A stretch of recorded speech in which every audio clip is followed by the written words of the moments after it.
Sense of morality in the true sense, यानी कौन सा एक लेवल है जो ये दर्शाता है किसकी एब्सेंस मॉरलिटी की, यानी नैतिकता की एब्सेंस को दर्शाता है।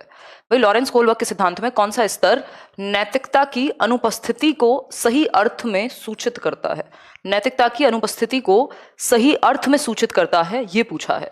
देखिए एक बार, लेवल 3 है, लेवल 4 है, लेवल 1 है, लेवल 2 है, ये मैंने आपके साथ डिस्कस किया था। एक बार फटाफट से बता दीजिए, फिर हम आगे बढ़ जाएंगे। बिल्कुल आंसर क्या होगा इसका, लेवल 1 है।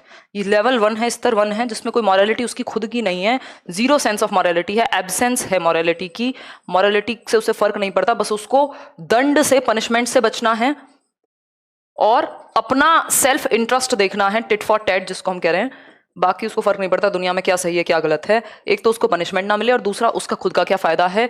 यही दो स्टेजेस हैं प्री कन्वेंशनल यानी पूर्व पारंपरिक स्तर में, जिसको लेवल 1 कहते हैं। वहां एब्सेंस है मॉरलिटी की, मॉरलिटी खुद की कुछ है नहीं उसकी, ना वो कोई सी रूल को मानता है, बस वो क्या करेगा, जो पनिशमेंट से बच जाए और अपना फायदा देख ले, दो ही चीजें हैं। तो स्तर 1 है यहां पर जो सही उत्तर होगा।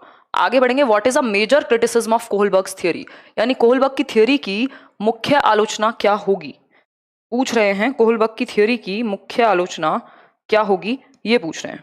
देखिए एक बार, मेजर क्रिटिसिज्म, यानी क्रिटिसिज्म तो हमने 3 पढ़े थे ना कोहलबर्ग की थ्योरी के, तो प्रमुख आलोचना आपको पहचाननी होगी किसकी, कोहलबर्ग की थ्योरी की। बताइए एक बार।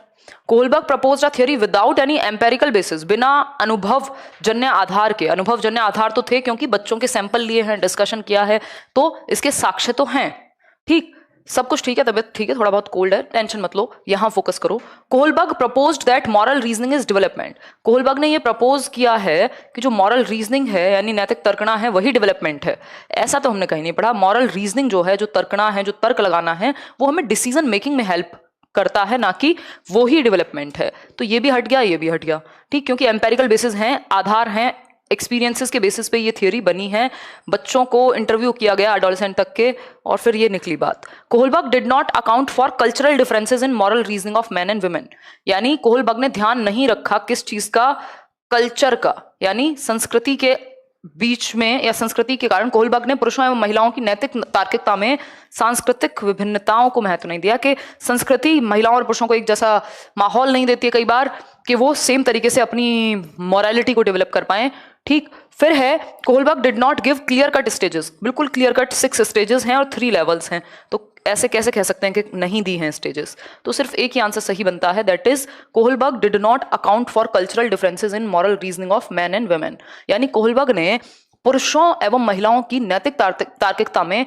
सांस्कृतिक विभिन्नताओं को महत्व नहीं दिया। बिल्कुल स्वाति कमेंट दिख रहे हैं आपके, ठीक, तो हम कह सकते हैं कि कोहलबर्ग ने पुरुषों एवं महिलाओं की नैतिक तार्किकता में सांस्कृतिक विभिन्नताओं को महत्व नहीं दिया, यानी महिलाओं और पुरुषों की जो तार्किकता है, जो उनका सोचने का तरीका है, जो उनका डिसीजन मेकिंग है, जो उनके मॉरल डिसीजन है, वो अलग हो सकते हैं संस्कृति के अनुसार, ऐसा ध्यान ही नहीं दिया कोहलबर्ग ने, सिर्फ पुरुषों के ही सैंपल लिए। जेंडर बायस थ्योरी है ये, कल्चर को फोकस नहीं रखती, ऐसी इसकी आलोचना की गई है। आगे बढ़ेंगे। क्वेश्चन नंबर 3 देखिए, अ चाइल्ड रीजन्स, भाई एक बच्चा रीजन देता है, you do this for me, यानी तुम ये काम करो मेरे लिए, and I will do that for you, और मैं तुम्हारे लिए वो काम करूंगा। In which stage of Kohlberg's moral reasoning, कौन सी स्टेज है जिसमें बच्चा ये तर्क देगा, ये नैतिक तर्क देगा कि तुम मेरे लिए ये करो और मैं तुम्हारे लिए वो करूंगा, आप यह मेरे लिए करें और मैं आपके लिए वह करूंगा।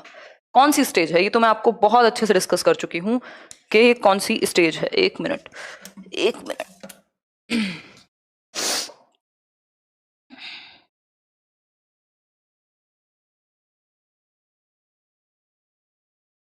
कुछ याद आ गया मेरे को एकदम से। देखिए, इंस्ट्रूमेंटल ओरिएंटेशन कह लीजिए इसको, या फिर म्यूचुअल एक्सचेंज कह लीजिए, इनके कई कई नाम हैं, एक ही स्टेज के कई सारे नाम हैं यार। सोशल कॉन्ट्रैक्ट तो हो ही नहीं सकता ना, ये तो 5th लेवल है, ये तो 5th स्टेज है कि समाज के कुछ नियम है लेकिन उनको बदला जा सकता है, यदि वो बहुत लोगों के लिए फायदेमंद ना हो तो इंडिविजुअल उनको बदलने के लिए सामने आ सकता है। The good boy good girl orientation ये 3rd है कि अच्छा बनना चाहेगा, अप्रूवल चाहिए उसको, पनिशमेंट तो पहली ही है तो ये तो हो नहीं सकती, तो आंसर सिर्फ ए ऑप्शन ही बचा। इंस्ट्रूमेंटल पर्पस ओरिएंटेशन के पर्पस है उसका, मेरा क्या फायदा है, आपका क्या फायदा है, म्यूचुअल एक्सचेंज या इंस्ट्रूमेंटल पर्पस ओरिएंटेशन, इसके नाम कई सारे हो जाते हैं, ठीक। तो सहायक उद्देश्य अभिमुखीकरण, ठीक बात, ये बात क्लियर है या नहीं। आगे बढ़ेंगे। इनको पहचानना सीखिए स्टेजेस को। कोहलबर्ग हैज गिवन, केवीएस से लेके सब जगह आती है ये क्वेश्चन, जो कोहलबर्ग की थ्योरी हुई, पियाजे की थ्योरी हुई, वाइगॉस्की की थ्योरी हुई, इसलिए इसको मैं चाह भी रही थी कि क्वेश्चंस भी साथ में ही प्रैक्टिस कर लें। देखिए कोहलबर्ग हैज गिवन, कोहलबर्ग ने क्या दिया है, Kohlberg has given what, cognitive development यानी संज्ञानात्मक विकास की अवस्थाएं दी हैं, फिजिकल डेवलपमेंट की अवस्थाएं दी हैं, इमोशनल डेवलपमेंट की अवस्थाएं दी हैं, या मॉरल डेवलपमेंट की अवस्थाएं दी हैं। बताइए फटाफट से, फिर हम आगे बढ़ेंगे। ये तो सिंपल है, इवन पियाजे ने संज्ञानात्मक विकास के लिए पियाजे को जाना जाता है, ठीक, तो ये तो होगा नहीं। फिजिकल डेवलपमेंट की भी ऐसी कोई बात नहीं हुई, इमोशनल की भी नहीं हुई, उन्होंने बात की है किसकी, मॉरल डेवलपमेंट की, नैतिक विकास की, और ये नैतिक विकास की थ्योरी प्रभावित थी पियाजे की नैतिक विकास की थ्योरी से, ठीक। तो मॉरल डेवलपमेंट की बात करते हैं लॉरेंस कोहलबर्ग, ठीक है बात, कोई दिक्कत परेशानी। जिसमें उन्होंने स्टेजेस कितनी दी हैं, पहले हम बात करेंगे लेवल की, लेवल के अंदर हर एक लेवल पे 3 स्टेजेस, 2 स्टेजेस हैं, यानी 3 लेवल हैं, और स्टेजेस टोटल कितनी हैं, तो स्टेजेस हैं टोटल 6। ये बात क्लियर है हमें, कोई दिक्कत परेशानी, सुंदर समझ में आ रहा है, बिल्कुल आसानी से, कोई दिक्कत नहीं हो रही होगी मेरे ख्याल में। आगे बढ़ेंगे, क्वेश्चन नंबर 5 देखिए, देखिएगा एक बार, ये देखिए, पढ़िए इसको बिल्कुल। अगर हम बात करें विच one of the following is a correctly matched pair, यानी इनमें से कौन सा एक सही मिलान, या मिलान जो है वो ठीक है, जोड़ा जो है वो ठीक है। चंचल कह रहे हैं आप मुझे कराएंगे, दीपिका बिल्कुल कराएंगे, आप मुझे रिप्लाई नहीं देते, रिप्लाई तो दे रही हूँ, आपकी वजह से यहाँ आए हैं। अच्छा जी, धन्यवाद। मोनिका, क्या नाम था आपका, निकल गया नाम, शिफा, शिफा करिए, 3rd आंसर सही होगा, चलो चेक कर लेते हैं, कोई दिक्कत वाली बात नहीं है। सोशल कॉन्ट्रैक्ट ओरिएंटेशन यानी सामाजिक अभिविन्यास, फिजिकल कॉन्सिक्वेंसेज नहीं, वो तो फिर पनिशमेंट एंड ओबीडियंस हो गया ना। सामाजिक संविदा में तो समाज को बनाने के लिए कुछ नियम क्या हम पालन करते हैं, तो सामाजिक संविदा अभिविन्यास में किसी कार्य के भौतिक परिणाम निर्धारित करते हैं कि वह अच्छा है या बुरा है, भौतिक परिणाम नहीं, वो ह्यूमैनिटी के लिए अच्छा है या नहीं है, वो निर्धारित करेगा। ये तो लॉ एंड ऑर्डर वाली बात, वो पनिशमेंट एंड ओबीडियंस वाली बात हो गई। तो ये मैच ठीक नहीं है इस स्टेज के हिसाब से, इसकी एक्सप्लेनेशन ठीक नहीं है। स्टेज और उसकी एक्सप्लेनेशन दी हुई है, मिल जाएंगे नोट्स भी Avinash. Punishment and obedience orientation यानी दंड एवं आज्ञा पालन की अगर हम बात करें, दंड एवं आज्ञा पालन की अगर हम बात करें, तो लॉज आर नॉट फिक्स्ड, यानी जो लॉज हैं वो फिक्स्ड नहीं है, but can be changed for the good of society. ये तो सोशल कॉन्ट्रैक्ट ओरिएंटेशन कहता है ऐसा, कि लॉज फिक्स नहीं है, उनको चेंज कर सकते हैं समाज के भले के लिए। सीटेट देखो कब आता है, कभी भी आ सकता है, ठीक, तो ये बात भी गलत हो गई। फिर हम आगे बढ़ेंगे, good boy and good girl orientation यानी अच्छा लड़का अच्छी लड़की अभिविन्यास, one earns approval by being nice, मतलब अच्छा लड़का अच्छी लड़की अभिविन्यास में क्या होगा, अच्छा बनकर स्वीकृति प्राप्त करेगा बच्चा, कि तुम्हारे माँ बाप तुम पे प्राउड फील करेंगे यदि तुम सच बोलोगे, A+ ग्रेड लेके आओगे, फर्स्ट आओगे क्लास में, है ना, IAS बन जाओगे। तो ये बात तो सही है, गुड बॉय गुड गर्ल, उसको अच्छी तारीफ सुननी है अपनी, इसलिए वो कोई काम करेगा। लॉ एंड ऑर्डर में क्या होता है, एथिकल प्रिंसिपल्स, ये तो 6 स्टेज की मैचिंग दे दी, तो ये तो खराब हो गया, तो सिर्फ C ऑप्शन ही यहां सही है, ठीक है। आगे बढ़ेंगे क्वेश्चन नंबर 6 पर, Kohlberg's idea of moral development has dash levels, यानी कोहलबर्ग का जो आइडिया है नैतिक विकास के बारे में, उसमें कितने लेवल हैं। ये इसको इंग्लिश में पढ़ लीजिएगा, क्योंकि हिंदी में कई बार स्तर और चरण को सेम दे देता है। वैसे तो पूछेगा स्तर कितने हैं कोहलबर्ग के नैतिक विकास के सिद्धांत में, ये पूछा है हमसे। बताइए एक बार, कॉमेंट तो आ रहे हैं भाई, सबके कॉमेंट पढ़ नहीं पाऊंगी, समझो इस बात को, बहुत ज्यादा लोग हैं। तो लेवल कितने हैं, 6 तो स्टेजेस हैं, 6 तो स्टेजेस हैं, लेवल सिर्फ 3 है, और हर एक स्तर पर 2 चरण हैं, तो आंसर हो जाएगा 3 लेवल्स ओनली। 3 लेवल कौन से, प्री कन्वेंशनल, कन्वेंशनल यानी पारंपरिक, पूर्व पारंपरिक, पारंपरिक और पोस्ट कन्वेंशनल, ठीक है। ये 3 स्तर हैं जिसमें 6 स्टेजेस हैं, हर एक स्तर पे 2-2 चरण हैं, 2-2 स्टेजेस हैं। आगे बढ़ेंगे, इन प्री कन्वेंशनल मॉरलिटी यानी पूर्व परंपरागत मॉरलिटी, पूर्व परंपरागत मॉरलिटी किसको कहोगे, जो प्री कन्वेंशनल स्टेज है, जो प्राइमरी के बच्चों की स्टेज है एक तरीके से, पूर्व पारंपरिक पहला ही स्तर है। Many rules and values are internalised by the individual, यानी भर लेता है इंडिविजुअल रूल्स और नॉर्म्स और वैल्यूज को अपने अंदर। या फिर B option, generic and broad based principles of justice are evolve to view laws as social contracts, यानी जो जेनेरिक प्रिंसिपल्स हैं जस्टिस के, उनको सोशल कॉन्ट्रैक्ट के रूप में देखेंगे। या फिर the idea of rules and values is not developed at all, जो रूल्स का आइडिया है, वैल्यूज का आइडिया है, वो डेवलप्ड ही नहीं होता। या rules are external to the self, देखो डेवलप तो हो जाता है, जॉनी हैप्पी बर्थडे भाई, the idea of rules and values is not developed at all, ये कहना गलत है। अगर रूल्स का आइडिया ही नहीं होता तो फिर कैसे पनिशमेंट से बचना चाह रहा है बच्चा? तो आइडिया तो है, आइडिया तो है, बट क्या है? एक्सटर्नल है। Rules are external to the self, व्यक्ति के लिए नियम तथा मूल्य बाह्य होते हैं, बाहर से लागू हैं, बाहर से लागू हैं। ठीक, आगे बढ़ेंगे। In the context of Kohlberg's stages of moral reasoning, under which stage would the given typical response of a child fall? यानी कि किसी बच्चे का दिया गया विशिष्ट उत्तर कोहलबर्ग के नैतिक तर्क के सोपानों की विषय वस्तु के किस सोपान के अंतर्गत आएगा? यदि आप ईमानदार हैं तो आपके माता पिता आप पर गर्व करेंगे। जी चेतना, थोड़ी तबियत गड़बड़ है। यदि आप ईमानदार हैं, मतलब अगर आप ऑनेस्ट हैं, जो आपकी फैमिली है, आपके माता पिता हैं, क्या हैं, आप पे गौरवान्वित फील करेंगे, इसलिए आपको ईमानदार रहना चाहिए। बताइए, ये तो मैं कितनी बार आपको बता चुकी हूं, थर्ड स्टेज है ये। और थर्ड स्टेज में क्या होता है? Good boy nice girl orientation, good girl good boy orientation. ठीक, थर्ड स्टेज है सेकंड लेवल की, कन्वेंशनल लेवल की। ठीक, laws and order fourth stage, punishment first stage, social contract fifth stage. तो इनको दिमाग में बिठा लीजिए।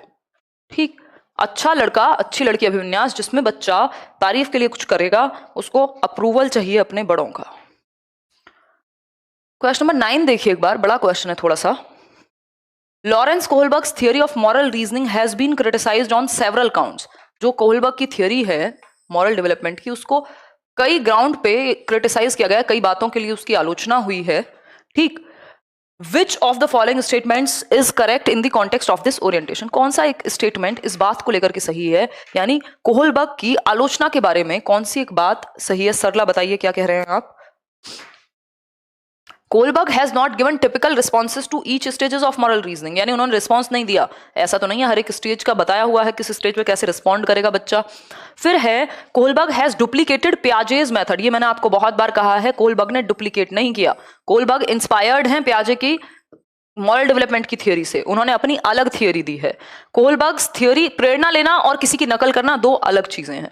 ठीक है, आप प्रेरणा लेके मुझसे सच्चाई सीख सकते हैं या जो भी है, बट आप प्रेरणा लेके यही बोलें जिस लहजे में मैं बात करूं, या जो जैसे मैं जो एग्जांपल दूं वही दें, तो वो नकल हो सकती है। ठीक, तो ये क्या है? कोहलबर्ग हैज इंस्पायर्ड हैं, वो डुप्लीकेट नहीं किया, उनकी थियरी अलग है, उनकी बात अलग है। Kohlberg's theory does not focus on children's responses, ऐसा नहीं है, बच्चों के रिस्पॉन्सेस पे ही तो फोकस करके बताया है सारा कुछ।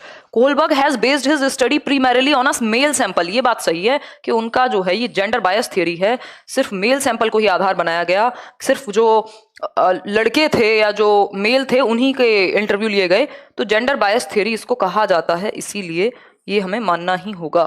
ठीक है बात? जी बिल्कुल प्रतीक, आगे बढ़ेंगे। क्वेश्चन नंबर 10 देखिए, which one of the following can be considered as a contribution of Kohlberg's theory?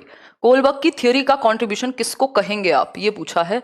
Kohlberg की थियरी का कॉन्ट्रीब्यूशन आप किसको कहना चाहेंगे, ये पूछा है। बताइए एक बार, जल्दी से आंसर कीजिए।